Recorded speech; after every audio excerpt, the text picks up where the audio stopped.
Ona görə Həzrət Mövlana buyurur ki, bizi bilən bilir, bilməyən kəndi kimi, özü kim bilir. Siz qarşınızdakı insana özünüz ləyaqətli olduğunuz üçün də qarşınızdakı insana ləyaqətlə davranırsınız. Elə o insanda elə ən ümdə məsələ, ən elə milyardlara, trilyardlara alınmayan elə ədəb ərkən ləyaqətdir da. Elə ondan qiymətli heç nə yoxdur insan üçün.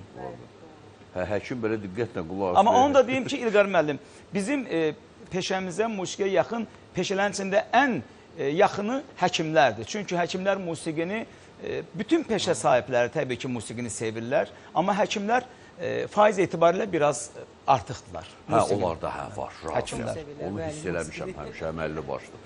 Həkimlərdə biraz o musiqi sevmə faizi başqa peşələrdən biraz üst qatdadır. Yazırlar ha.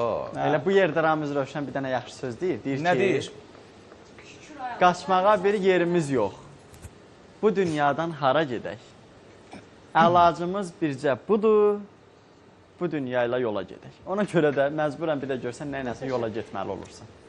Amma onlar da yavaş-yavaş düzəlir. Sən yola getdin. Mən yola getməyə çalışıram. Yaxşı ki, dediniz ya.